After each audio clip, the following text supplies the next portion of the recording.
할머니, 오늘은 절대 문 열지 마세요. 누구든 와도 먼저 저한테 전화하세요. 약속해 주세요. 아니, 도윤 씨, 왜 그래요? 무슨 일 생긴 거예요? 할머니, 지금은 설명할 시간이 없어요. 그냥 제 말만 믿어주세요. 도윤 씨, 대체 무슨... 할머니, 제발 집 안으로 들어가세요. 그리고 문단속 꼭 하시고요. 도윤 씨, 잠깐만요. 윤말수는 쪽지를 꼭 쥐고 깊은 한숨을 내쉬었습니다. 그녀도 모르게 가슴이 두근거리기 시작했어요. 한도윤의 그 절박한 눈빛이 자꾸 떠올랐습니다. 그리고 골목 아래 서 있는 검은 승합차의 존재가 계속 신경 쓰였어요. 구독자께서 대구에서 보고 계시다는 연락을 주셔서 이번 사연에 반영했습니다. 구독, 좋아요 누르시고 지역을 댓글로 남겨주시면 다음 영상에 반영할게요. 이제 시작합니다. 대구 달서구 성당동 골목길, 낡은 다세대 주택들이 빽빽하게 늘어선 그곳에 74세 윤말순이 혼자 살고 있습니다. 회색 페인트가 군데군데 벗겨진 3층 건물의 2층, 작은 베란다에는 시든 화분 몇 개가 쓸쓸하게 놓여 있어요. 창문 너머로 보이는 윤말순의 모습은 언제나 같은 시간, 같은 자리에서 누군가를 기다리고 있었습니다. 윤말순은 낡은 소파에 앉아 베란다 쪽을 바라보고 있었어요. 회색 머리카락을 단정하게 쪽진 모습, 연한 보라색 가디건을 입고 무릎 위에는 작은 수건을 올려놓은 채였습니다. 그녀의 눈빛에는 오늘도 변함없는 기다림이 담겨 있었어요. 벽에 걸린 시계 옆으로는 돌아가신 남편의 사진이 걸려 있었고 그 아래 작은 제사상에는 물 한 잔이 놓여 있었습니다. 아, 이제 곧 올 시간이네. 벽시계를 올려다봤습니다. 오후 1시 50분. 매일 이맘때면 가슴이 두근거렸어요. 그 젊은 집배원이 오는 시간이거든요. 윤말순에게는 하루 중 가장 기다려지는 순간이었습니다. 아들도 딸도 모두 서울로 떠나고 이 좁은 골목에서 혼자 지내는 그녀에게는 유일한 위로였어요. 멀리서 오토바이 소리가 들려왔습니다. 윤말순은 베란다 창문을 열고 고개를 내밀었어요. 골목 아래쪽에서 빨간 우편 배달 오토바이가 천천히 올라오고 있었습니다. 28살 한도윤, 키 크고 마른 체격에 선량한 인상을 가진 청년이었어요. 언제나 단정한 우편 배달원 유니폼을 입고 무거운 가방을 메고 다니는 모습이 윤말순의 하루를 밝혀주었습니다. 우리 도윤 씨 왔네. 윤말순은 미소를 지으며 현관문을 열었습니다. 평소라면 경쾌한 발걸음으로 계단을 올라오는 한도윤의 모습이 보였을 텐데 오늘은 뭔가 달랐어요. 그의 발걸음이 평소보다 무거웠고 얼굴 표정도 어두웠거든요. 할머니, 안녕하세요. 한도윤의 목소리에는 평소의 밝음이 사라져 있었습니다. 대신 묘한 긴장감이 깔려 있었어요. 그래, 도윤 씨. 오늘도 고생 많아요.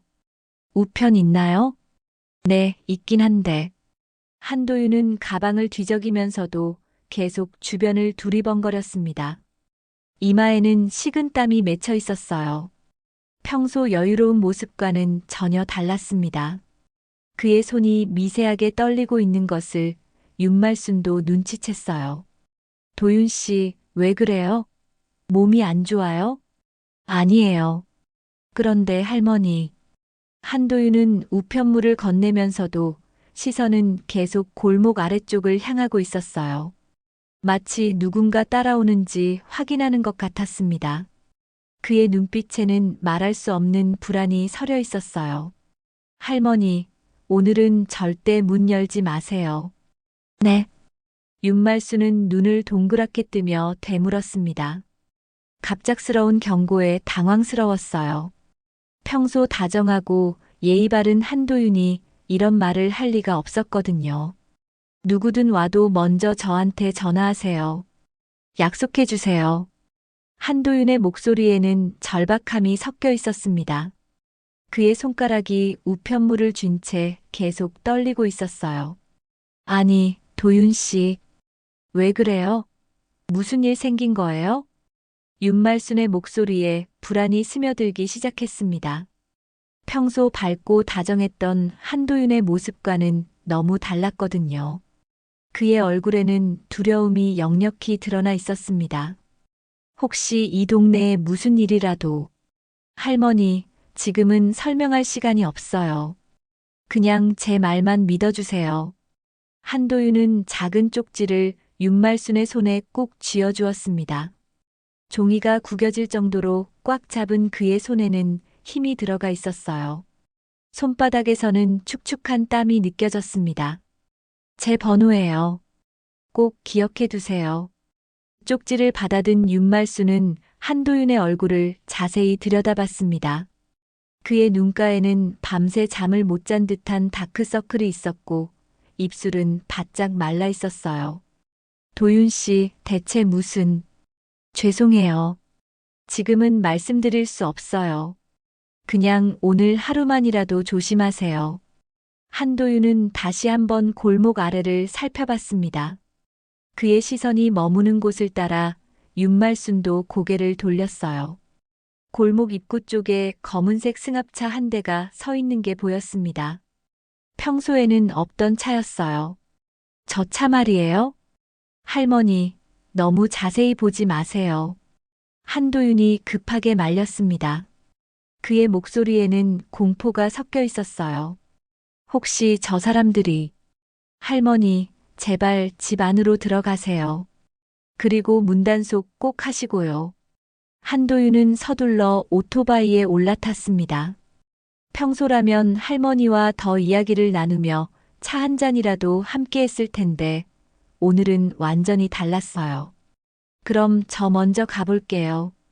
꼭 약속 지켜주세요. 오토바이 시동을 걸면서도 한도윤은 계속 주변을 경계하고 있었습니다. 그의 헬멧 너머로 보이는 눈빛에는 여전히 걱정이 가득했어요. 도윤 씨, 잠깐만요.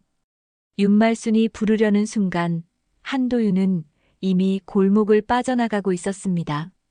오토바이가 사라져가면서도 그는 여러 번 뒤돌아봤어요. 윤말순은 문 앞에 서서 멍하니 서 있었습니다.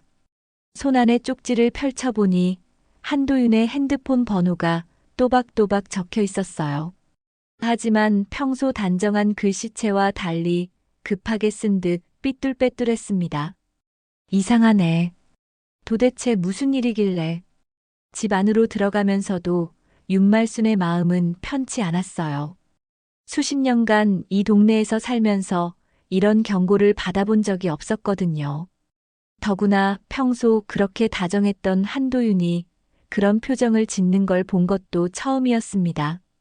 현관문을 닫으며 윤말순은 자물쇠를 한 번 더 확인했어요. 평소에는 그러지 않았던 일이었습니다. 창문으로 골목을 내려다봤어요. 검은 승합차는 여전히 그 자리에 서 있었습니다. 차 안에는 사람의 그림자가 보였지만 거리가 멀어서 정확히 알 수는 없었어요. 저 차가 뭐 하는 거지? 윤말순은 커튼을 살짝 젖히고 조심스럽게 밖을 들여다봤습니다. 평소와 다를 바 없는 조용한 오후였지만 왠지 모르게 공기가 무겁게 느껴졌어요. 멀리서 까마귀 한 마리가 날아가고 바람에 휘날리는 비닐봉지만이 을씨년스럽게 굴러다니고 있었습니다. 소파에 앉으며 윤말순은 쪽지를 다시 펼쳐봤습니다. 한도윤의 번호 아래에는 작은 글씨로 무언가가 더 적혀 있었어요. 위험하면 바로 전화하세요. 이 짧은 문장이 윤말순의 불안을 더욱 키웠습니다. 도대체 무슨 위험이 도사리고 있다는 걸까요? 마음속에 오래된 불안이 문득 고개를 들었어요. 윤말순은 쪽지를 꼭 쥐고 깊은 한숨을 내쉬었습니다.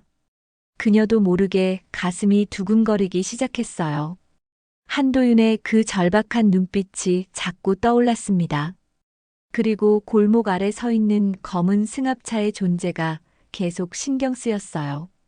창밖으로 보이는 골목은 여전히 평온했지만 그 평온함 속에 뭔가 위험한 기운이 숨어 있는 것만 같았습니다. 윤말수는 처음으로 자신의 작은 집이 이렇게 외롭고 무서운 곳이라는 생각이 들었어요. 시계 바늘이 오후 2시를 가리키고 있었습니다. 평소라면 한도윤과의 만남으로 행복했을 시간이 오늘은 왠지 모를 두려움의 시작점이 된 것 같았어요. 며칠이 지났지만 윤말순의 마음은 여전히 불안했습니다. 한도윤이 남긴 경고가 계속 머릿속을 맴돌았어요. 그리고 무엇보다 골목 아래 그 검은 승합차가 신경 쓰였습니다. 처음에는 하루 이틀이면 사라질 거라고 생각했는데 벌써 사흘째 같은 자리에 서 있었거든요. 오후가 되면 윤말수는 습관적으로 창가로 나가 골목을 내려다봤어요. 검은 승합차는 여전히 그 자리에 있었고 차 안에는 사람 그림자가 희미하게 보였습니다. 누군가 계속 그 안에서 무언가를 지켜보고 있는 것 같았어요. 이상해. 저 차 왜 계속 거기 있는 거지? 윤말수는 중얼거리며 커튼을 다시 내렸습니다. 하지만 마음이 편하지 않았어요. 한도윤의 그 절박했던 표정이 자꾸 떠올랐거든요. 그날 오후 평소처럼 한도윤이 찾아왔습니다.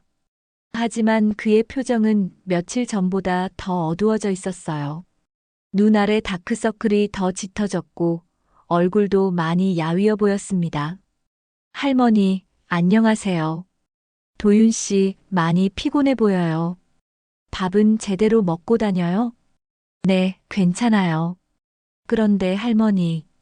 한도윤은 주변을 둘러보더니 목소리를 낮췄습니다. 마치 누군가 엿듣고 있을까봐 조심하는 것 같았어요. 혹시 요즘 이상한 전화 받으신 적 없으세요? 윤말수는 고개를 갸웃거렸습니다. 갑작스러운 질문에 당황스러웠어요. 이상한 전화요?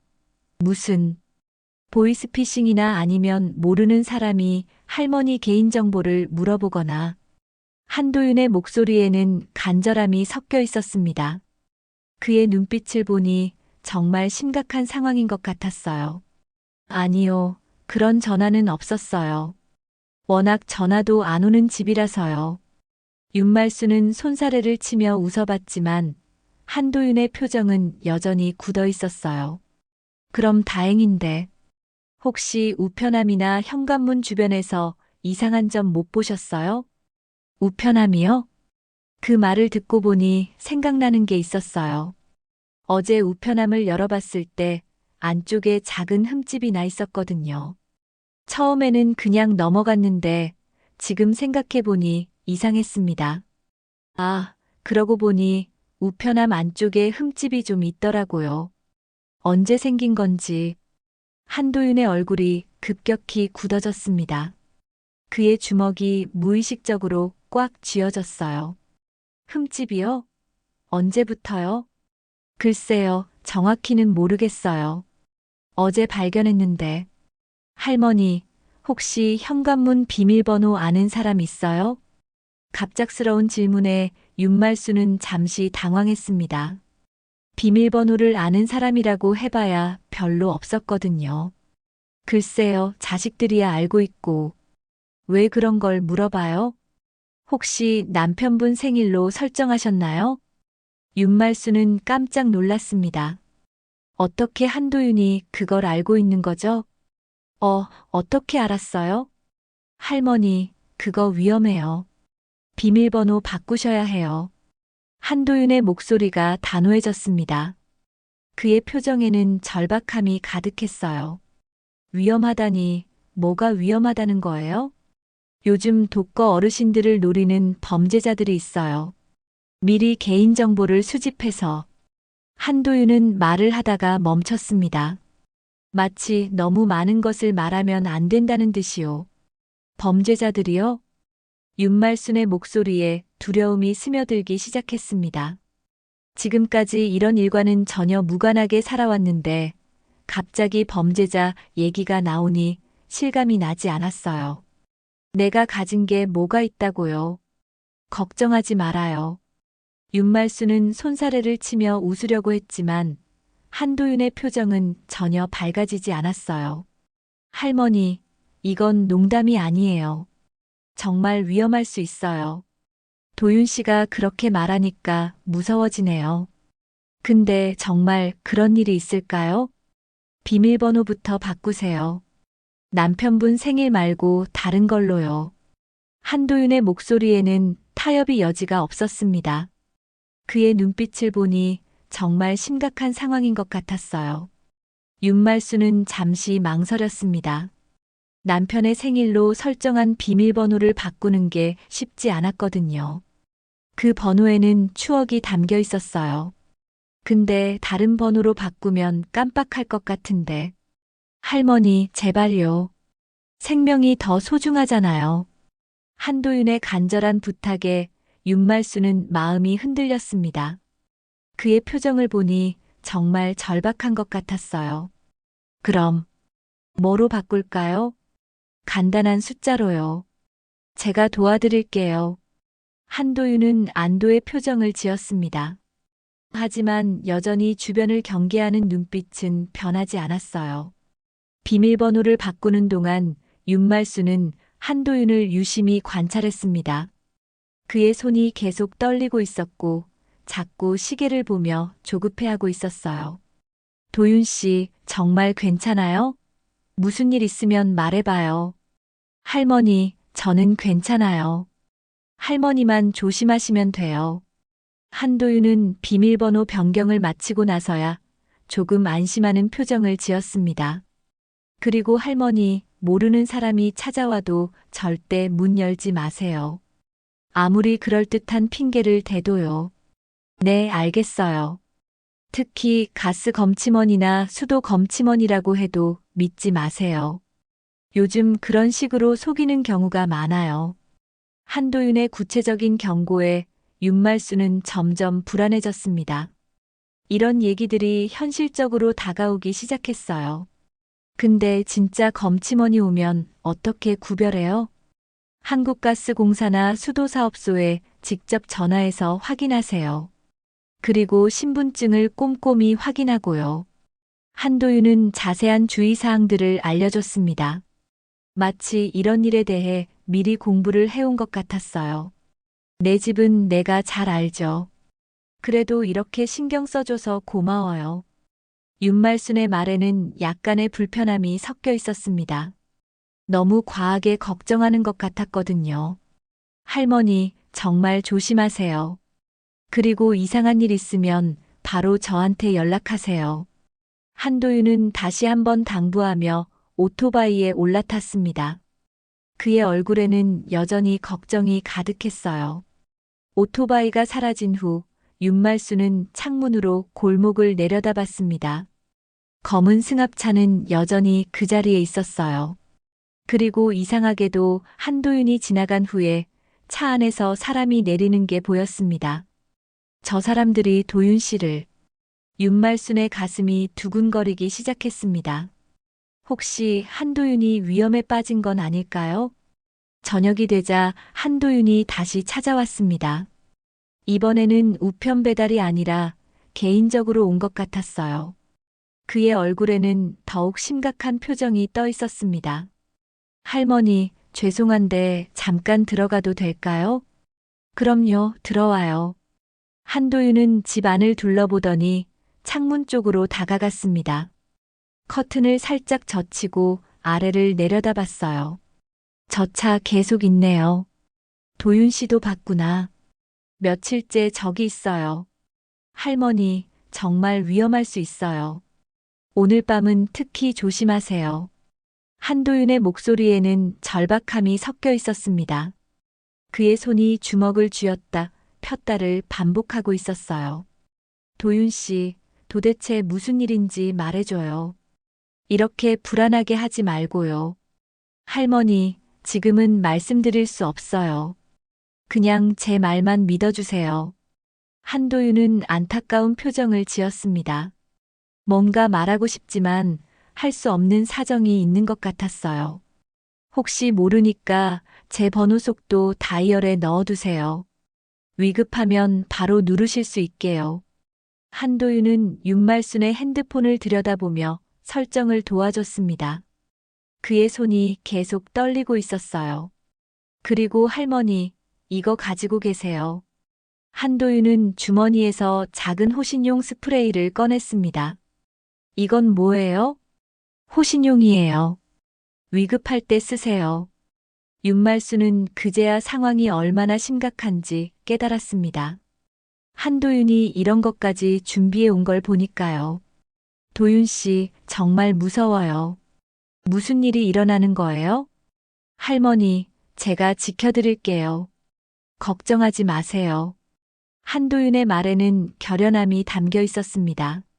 하지만 그의 눈빛에는 여전히 불안이 서려 있었어요. 오늘 밤에 혹시 이상한 일 있으면 바로 저한테 전화하세요. 몇 시든 상관없어요. 한도윤은 여러 번 당부하며 집을 나섰습니다. 그의 뒷모습을 보니 어깨가 축 처져 있었어요. 그날 밤 윤말순은 쉽게 잠들 수 없었습니다. 한도윤의 경고가 계속 귓가에 맴돌았거든요. 그리고 창밖에서 들려오는 작은 소리들이 모두 위험 신호로 느껴졌어요. 새벽 무렵 윤말순은 이상한 소리에 깨어났습니다. 현관문 쪽에서 뭔가 긁는 듯한 소리가 들려왔어요. 하지만 자세히 귀를 기울여도 아무 소리가 나지 않았습니다. 착각인가? 하지만 윤말순의 불안은 더욱 커져만 갔습니다. 한도윤의 경고가 현실이 되어가는 것 같았어요. 다음 날 아침 윤말순은 현관문을 열어봤습니다. 문틈에 작은 종이 조각이 끼어 있었어요. 누군가 밤중에 다녀간 흔적이었습니다. 이틀이 지난 오후 2시 윤말순은 소파에 앉아 뜨개질을 하고 있었습니다. 한도윤의 경고 이후로 집 밖으로 나가는 일도 줄어들었고 하루 종일 집 안에만 있다 보니 시간이 더디게 흘렀어요. 창밖으로는 여전히 그 검은 승합차가 보였습니다. 어제부터는 차 위치가 조금씩 바뀌고 있었어요. 처음에는 골목 아래쪽에 있었는데 지금은 좀 더 가까운 곳으로 옮겨와 있었습니다. 저 사람들 도대체 뭐 하는 거지? 윤말순은 중얼거리며 커튼을 살짝 젖혔습니다. 차 안에는 여전히 사람들이 타고 있는 것 같았어요. 가끔 담배 연기가 차창 밖으로 나오는 게 보였거든요. 그리고 때때로 차에서 내려서 주변을 둘러보는 사람들도 보였습니다. 모자를 깊숙이 눌러쓰고 있어서 얼굴은 잘 보이지 않았지만 분명히 이 동네 사람들은 아니었어요. 뜨개질 바늘을 움직이면서도 윤말순의 마음은 편치 않았습니다. 한도윤의 그 절박했던 표정이 자꾸 떠올랐거든요. 평소 밝고 다정했던 청년이 그렇게 심각한 경고를 할 정도라면 정말 위험한 일이 벌어지고 있는 게 분명했어요. 벽시계를 보니 오후 2시가 다 되어가고 있었습니다.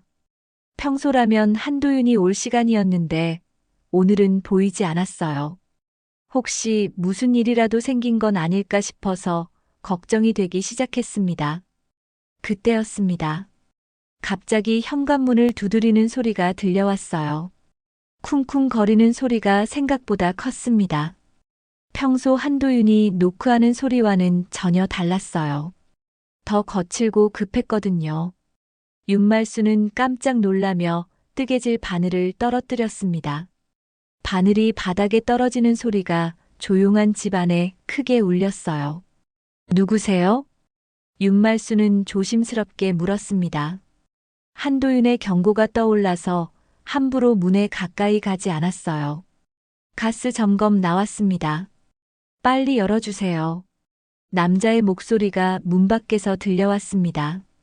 하지만 뭔가 이상했어요. 목소리에 조급함이 섞여 있었고 평소 가스 검침원들의 정중한 말투와는 거리가 멀었거든요. 윤말순은 한도윤의 경고가 떠올랐습니다. 가스 검침원이라고 해도 함부로 믿지 말라고 했었죠. 그리고 무엇보다 먼저 확인 전화를 하라고 했었어요. 지난달에 점검했는데요. 무슨 점검이라 그래요? 윤말순은 문에 가까이 다가가지 않고 거실에서 소리쳤습니다. 현관 인터폰 화면을 켜보니 작업복을 입은 남자가 서 있었어요. 하지만 얼굴이 제대로 보이지 않았습니다. 모자를 깊숙이 눌러 쓰고 있었거든요. 윗집에서 가스가 샌다고 신고가 들어왔어요. 안전검사 해야 합니다. 남자는 얼버무리며 대답했습니다. 목소리가 평소 가스 검침원들과는 달랐어요. 더 거칠고 다급했거든요. 그리고 대답도 미리 준비한 듯한 느낌이었습니다. 윗집이요? 3층 김씨네 말인가요? 윤말수는 의심스러워서 더 자세히 물어봤습니다. 3층에는 실제로 김씨 성을 가진 가족이 살고 있었거든요. 젊은 부부와 아이 둘이 사는 집이었어요. 네, 맞아요. 김씨네요. 그러니까 빨리 문 열어주세요. 하지만 남자의 대답은 너무 성급했습니다. 마치 무슨 김씨인지 어떤 신고가 들어왔는지에 대한 구체적인 내용은 전혀 모르는 것 같았어요. 윤말수는 인터폰 화면을 더 자세히 들여다봤습니다. 남자는 작업복을 입고 있었지만 뭔가 어색했어요. 새 옷 같지도 않고 그렇다고 실제 작업으로 인해 더러워진 것 같지도 않았거든요. 그리고 가장 이상한 건 가스 검사 장비가 전혀 보이지 않는다는 것이었습니다. 장비는 어디 있어요? 가스 점검하려면 장비가 있어야 하잖아요. 윤말순의 질문에 남자는 잠시 당황하는 기색을 보였습니다. 아, 그거요? 차에 놔뒀어요. 나중에 가져올게요. 이 대답은 더욱 의심스러웠습니다. 가스 점검을 하러 왔는데 장비를 차에 놔두고 온다는 게 말이 안 됐거든요. 그리고 나중에 가져온다는 것도 이상했어요. 윤말수는 한도윤이 알려준 번호로 전화를 걸어보기로 했습니다. 하지만 그 전에 인터폰 화면을 다시 한번 확인했어요. 그런데 더욱 이상한 게 보였습니다. 남자 뒤편으로 또 다른 그림자가 어른거리고 있었어요. 누군가 더 있는 것 같았습니다. 그리고 그 사람은 인터폰 카메라에 잡히지 않으려고 일부러 피하고 있는 것 같았어요. 잠깐만요. 위층에 먼저 확인해 볼게요. 윤말수는 시간을 벌기 위해 말했습니다. 하지만 남자는 더욱 조급해했어요. 확인할 거 없어요. 빨리 열어주세요. 가스가 새면 큰일 나요. 남자의 목소리가 점점 거칠어졌습니다. 처음에 정중함은 온데간데 없고 이제는 거의 협박하는 투였어요. 윤말수는 가슴이 두근거리기 시작했습니다. 한도윤의 경고가 현실이 되는 것 같았어요. 떨리는 손으로 핸드폰을 들어 한도윤의 번호를 찾았습니다. 할머니, 빨리 열어주세요. 우리도 바빠요. 이번에는 다른 남자의 목소리가 들려왔습니다. 역시 거친 목소리였어요. 정말로 여러 명이 온 것 같았습니다. 그리고 처음 남자보다도 더 위협적인 어조였어요. 윤말수는 급하게 한도윤에게 전화를 걸었습니다. 다행히 바로 받았어요. 할머니, 무슨 일이세요? 한도윤의 목소리에는 평소와 달리 긴장감이 있었습니다. 마치 이런 전화를 기다리고 있었던 것 같았어요. 도윤 씨, 지금 가스 점검원들이 왔는데 뭔가 이상해요. 가스 점검원이요? 오늘 그 구역 점검 일정 없는데요. 한도윤의 목소리가 급격히 긴장됐습니다. 그의 대답을 듣는 순간 윤말수는 등골이 오싹해졌어요. 정말요? 그럼 이 사람들이... 할머니, 절대 문 열지 마세요. 지금 바로 갈게요. 한도윤의 목소리에는 절박함이 가득했습니다. 그리고 전화 너머로 오토바이 시동 거는 소리가 들려왔어요. 전화가 끊어지자 윤말수는 더욱 무서워졌습니다. 문 밖의 남자들은 계속 문을 두드리고 있었어요. 이제는 노크라기보다는 거의 두들기는 수준이었습니다. 할머니, 뭐 하세요? 빨리 열어달라고요. 목소리가 점점 더 위협적으로 변해갔습니다. 윤말수는 호신용 스프레이를 꺼내 손에 쥐었어요. 한도윤이 준 작은 스프레이였는데 이런 상황에 도움이 될지 확신이 서지 않았지만 그래도 안심이 됐습니다. 조금만 기다려주세요. 옷 입고 있어요.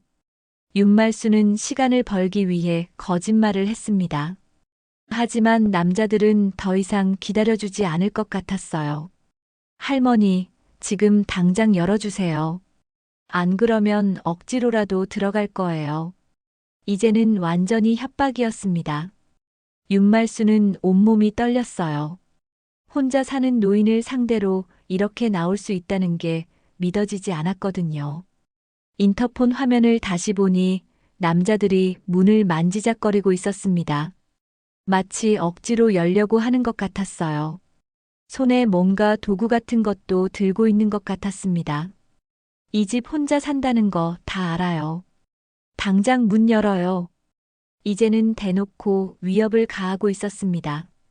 윤말수는 어떻게 이들이 자신이 혼자 사는 걸 아는지 궁금했어요. 그리고 동시에 소름이 끼쳤습니다. 미리 조사를 해온 것 같았거든요.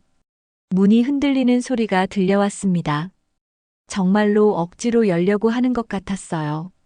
디지털 도어락에서 삐삐 소리가 나기 시작했습니다. 누군가 비밀번호를 시도하고 있는 것 같았어요. 다행히 비밀번호 바꿔놨네. 윤말수는 한도윤의 조언을 따라 비밀번호를 바꾼 게 얼마나 다행인지 깨달았습니다. 만약 남편 생일로 그대로 두었다면 벌써 뚫렸을지도 모르거든요. 윤말수는 다급해져서 소리쳤습니다. 그만둬요. 지금 경찰 부를 거예요. 경찰? 웃기지 마요. 경찰 오기 전에 다 끝날 거예요. 남자의 웃음소리가 섬뜩하게 들려왔습니다. 윤말수는 정말로 경찰에 신고해야 할 것 같았어요. 그때 멀리서 오토바이 소리가 들려왔습니다. 한도윤이 오는 소리였어요. 평소보다 훨씬 빠른 속도로 달려오는 것 같았습니다. 윤말수는 안도의 한숨을 내쉬었어요. 누구세요? 여기서 뭐 하는 거예요? 한도윤의 목소리가 문 밖에서 들려왔습니다.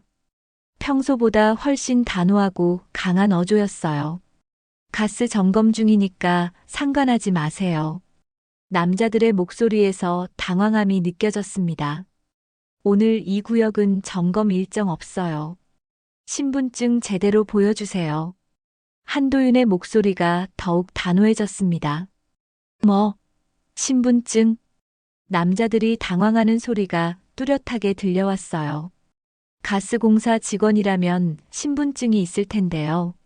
그리고 점검 장비는 어디 있어요? 한도윤이 계속 추궁하자 남자들의 목소리가 더욱 거칠어졌습니다. 야, 너 누구야? 왜 끼어들어?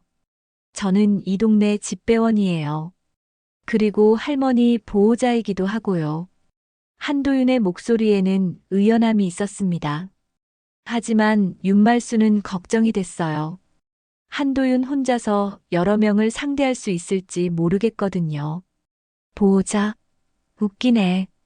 꺼져, 안 그러면 너도 다칠 거야. 지금 바로 여기서 사라지세요. 안 그러면 경찰 부를 거예요. 한도윤은 전혀 물러서지 않았습니다. 이 새끼가. 남자들의 목소리가 더욱 위협적으로 변했습니다. 뭔가 몸싸움이 일어날 것 같았어요. 윤말수는 경찰에 신고를 해야겠다고 생각했습니다. 더 이상 한도윤 혼자 맡기기에는 위험해 보였거든요. 여보세요, 경찰서요? 지금 우리 집에. 전화를 거는 윤말순의 목소리가 문 밖으로 들려갔습니다. 야, 경찰 부른다. 빨리 튀자. 남자들이 급하게 움직이는 소리가 들려왔어요. 발걸음 소리가 점점 멀어졌습니다.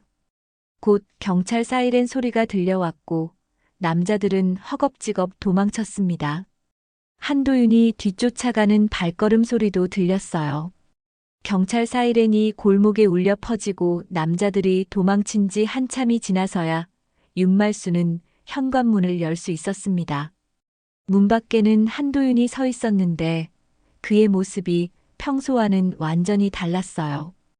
얼굴에는 땀이 범벅이 되어 있었고 숨을 거칠게 몰아쉬고 있었습니다.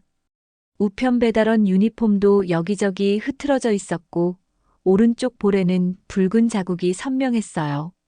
할머니, 괜찮으세요? 한도윤의 첫 마디는 윤말순의 안부를 묻는 것이었습니다. 그의 목소리에는 안도감과 동시에 깊은 걱정이 섞여 있었어요. 네, 덕분에 무사해요. 고마워요, 도윤 씨. 윤말순은 문을 활짝 열고 한도윤을 집 안으로 맞아들였습니다.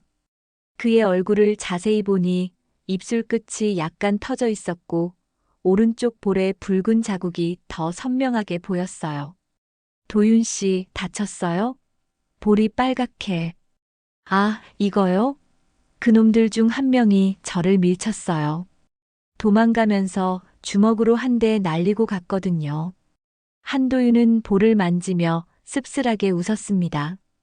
정말 위험했어요. 만약 제가 늦었다면. 한도윤은 말을 잇지 못하고 고개를 떨궜습니다. 그의 손이 주먹을 쥐었다 폈다를 반복하고 있었어요. 아직도 흥분이 가라앉지 않은 것 같았습니다. 앉아요. 물이라도 한 잔 드세요. 윤말순은 한도윤을 소파로 안내하며 부엌으로 향했습니다. 찬물을 떠서 돌아오는 동안 한도윤은 창문 쪽으로 가서 밖을 내다보고 있었어요. 여전히 경계하는 눈빛이었습니다. 저 검은 차도 사라졌네요. 한도윤이 중얼거리며 말했습니다. 며칠째 골목에 서 있던 승합차가 정말로 보이지 않았어요. 물을 받아온 윤말순은 한도윤 옆에 앉으며 조심스럽게 물어봤습니다. 도윤 씨, 이제 말해줄 수 있어요? 도대체 무슨 일인지요? 한도윤은 물잔을 두 손으로 꽉 쥐고 한참을 망설였습니다. 그의 눈빛에는 말하고 싶지만 말할 수 없는 복잡한 감정이 뒤섞여 있었어요. 할머니, 사실. 한도윤이 입을 열려던 순간 경찰관들이 현관문을 두드렸습니다. 경찰입니다. 신고받고 왔습니다. 윤말순이 문을 열자 2명의 경찰관이 들어왔습니다. 한 명은 중년의 남성 경찰관이었고 다른 한 명은 젊은 여성 경찰관이었어요. 어르신, 괜찮으신가요? 다치신 곳은 없고요? 여성 경찰관이 다정하게 물어봤습니다. 네, 괜찮아요.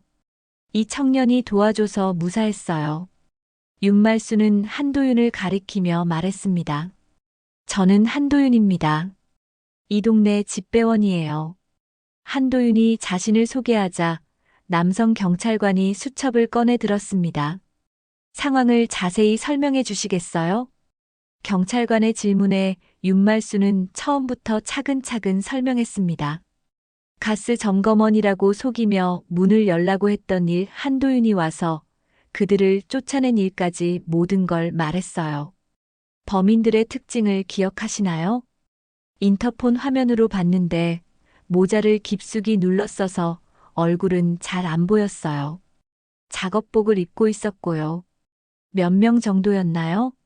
목소리로는 최소 2명 이상인 것 같았어요. 경찰관들이 질문을 이어가는 동안 한도윤은 계속 불안해하는 기색을 보였습니다. 자꾸 시계를 보고 손가락으로 무릎을 두드리고 있었어요. 한도윤 씨는 어떻게 이 상황을 알게 되셨나요? 남성 경찰관이 한도윤에게 질문하자 그는 잠시 당황하는 표정을 지었습니다. 할머니께서 전화를 주셨어요. 뭔가 이상하다고. 그런데 왜 가스 점검 일정이 없다는 걸 아셨죠? 경찰관의 날카로운 질문에 한도윤은 더욱 당황했습니다. 그게 제가 이 일대를 담당하다 보니까 집배원이 가스 점검 일정까지 알고 계신가요? 경찰관이 의심스러운 눈빛으로 한도윤을 바라봤습니다. 아니요, 그게 아니라 최근에 이런 사기가 많다는 얘기를 들어서요. 한도윤의 대답이 점점 더 어색해졌습니다. 어디서 들으셨나요? 그게 다른 집배원들한테서요. 경찰관은 한도윤을 의심스럽게 바라봤지만 일단 넘어갔습니다. 한도윤 씨, 범인들과 몸싸움이 있었나요? 얼굴에 상처가 있는데. 네, 한 놈이 도망가면서 저를 때렸어요.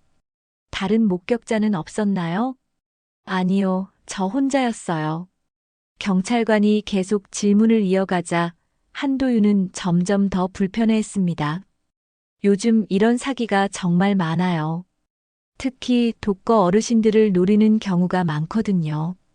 여성 경찰관이 설명하며 윤말순에게 주의사항을 알려줬습니다. 대구 일대에서만 이런 침입형 범죄가 이번 달에만 벌써 5건째예요. 주로 혼자 사시는 어르신들이 타겟이 되고 있어서 각별히 조심하셔야 해요. 경찰관의 말에 윤말순은 소스라치게 놀랐습니다. 5건이나요? 네, 대부분 가스 점검원이나 수도 검침원을 4층에서 들어가려고 해요. 그래서 더욱 조심하셔야 해요. 한도윤 씨, 혹시 다른 집에서도 이런 일을 목격하신 적 있나요? 경찰관이 다시 한도윤에게 질문했습니다. 아니요, 오늘이 처음이에요. 그런데 어떻게 이렇게 빨리 오실 수 있었죠?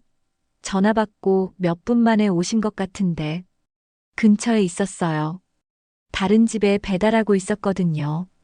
한도윤의 대답이 자연스럽지 않았지만 경찰관들은 더 이상 추궁하지 않았습니다. 피해자가 무사하고 범인들도 도망간 상황에서 너무 깊이 파고들 필요는 없다고 판단한 것 같았어요.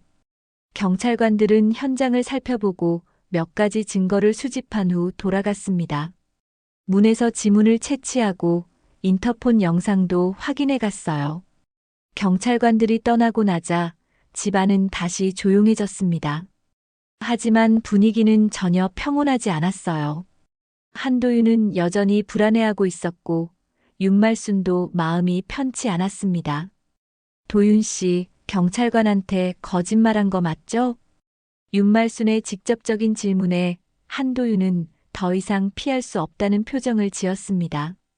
할머니, 어떻게 가스 점검 일정을 그렇게 정확히 알고 있었어요? 그리고 어떻게 그렇게 빨리 올 수 있었고요? 윤말순의 연이은 질문에 한도윤은 깊은 한숨을 내쉬었습니다. 할머니, 사실 저는 한도윤이 입을 열려던 순간 그의 핸드폰이 울렸습니다. 전화를 받은 한도윤의 얼굴이 급격히 굳어졌어요.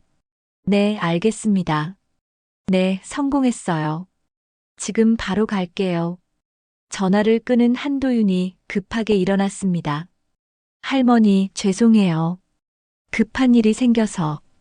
도윤 씨, 그 전화가. 나중에 설명드릴게요. 지금은 정말 급해서. 한도윤이 서둘러 나가려는 순간 윤말순이 그의 팔을 잡았습니다.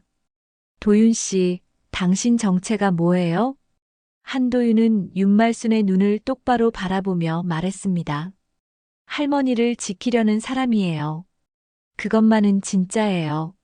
하지만 내일 모든 걸 설명드릴게요. 약속해요. 한도윤의 목소리에는 간절함이 담겨 있었습니다. 조심해요. 당신도 위험할 수 있어요. 할머니, 저는 괜찮아요. 할머니만 안전하시면 돼요. 한도윤은 윤말순의 손을 꽉 잡으며 말했습니다. 오늘 밤에도 혹시 이상한 일 있으면 바로 저한테 연락하세요. 그리고 절대 혼자 해결하려고 하지 마시고요. 한도윤이 떠나고 나서 윤말순은 혼자 앉아 생각에 잠겼습니다. 한도윤의 정체가 점점 더 미스터리해지고 있었어요. 분명히 단순한 집배원이 아닌 것 같았는데 도대체 누구일까요? 성공했다고 했네. 윤말순은 한도윤의 전화 통화 내용을 되새겨봤습니다. 혹시 오늘 일이 모두 계획된 것이었을까요? 그날 저녁 윤말순은 복잡한 마음으로 시간을 보냈습니다. 한도윤에게 고마운 마음과 동시에 그에 대한 의심도 생기기 시작했거든요. 한참 후에 한도윤에게서 문자가 왔습니다. 할머니, 오늘 무사하셔서 정말 다행입니다. 내일 모든 걸 설명드리겠어요. 오늘 밤 꼭 문단속 잘하시고 이상한 일 있으면 바로 연락 주세요. 짧은 문자였지만 윤말순의 마음은 복잡했습니다. 과연 한도윤을 계속 믿어도 될까요? 그날 밤 윤말순은 쉽게 잠들 수 없었습니다. 한도윤의 정체에 대한 궁금증과 불안감이 뒤섞여 있었거든요. 멀리서 들려오는 오토바이 소리가 밤의 정적을 깨뜨렸습니다. 한도윤이 아직도 어딘가를 돌아다니고 있는 것 같았어요. 다음 날 아침 윤말순은 평소보다 일찍 잠에서 깼습니다. 밤새 한도윤의 정체에 대한 생각으로 뒤척였던 탓이었어요. 창밖을 내다보니 골목은 평소와 다름없이 조용했습니다. 그 검은 승합차도 보이지 않았고 어제 일어난 일들이 꿈만 같았어요. 하지만 현관문 근처에 남아있는 지문 채취 흔적과 한도윤이 준 호신용 스프레이가 모든 것이 현실이었음을 증명하고 있었습니다. 윤말순은 스프레이를 손에 들고 한참을 바라봤어요. 어제까지만 해도 이런 물건이 필요할 줄 몰랐는데 이제는 마치 부적처럼 느껴졌습니다. 오전 10시쯤 현관문을 두드리는 소리가 들렸습니다. 윤말순은 어제 일 때문에 본능적으로 긴장했지만 인터폰 화면을 보니 한도윤이 서 있었어요. 평소와 달리 우편 배달원 유니폼이 아닌 검은색 정장을 입고 있었습니다. 그의 모습이 완전히 달라 보였어요. 할머니, 저예요. 도윤이. 들어와요. 문을 열어주자 한도윤이 조심스럽게 들어왔습니다. 그의 얼굴에는 어제와는 다른 표정이 있었어요. 더 진지하고 무거운 표정이었습니다. 평소 봤던 눈빛도 오늘은 어딘가 침울해 보였어요. 할머니, 어제 약속대로 모든 걸 말씀드리러 왔어요.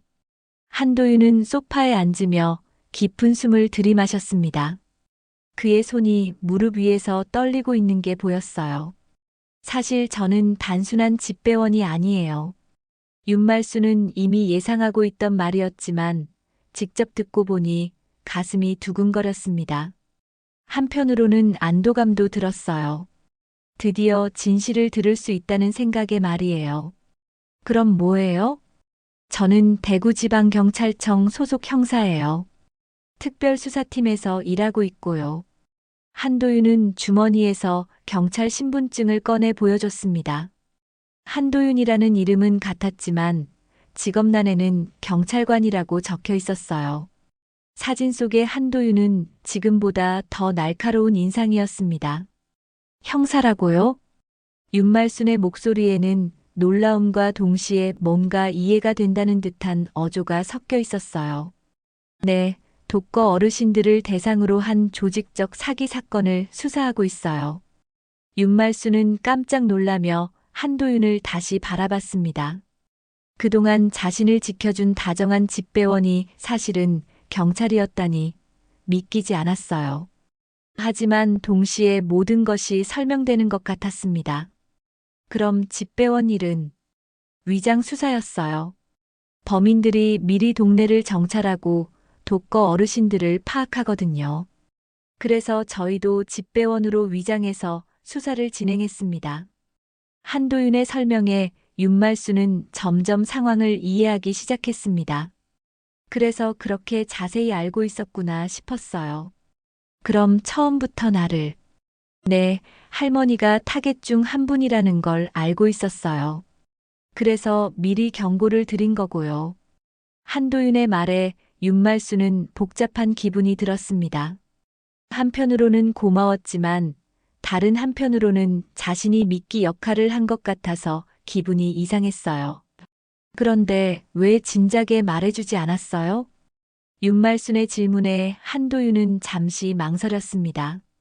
그의 표정에서 죄책감이 느껴졌어요.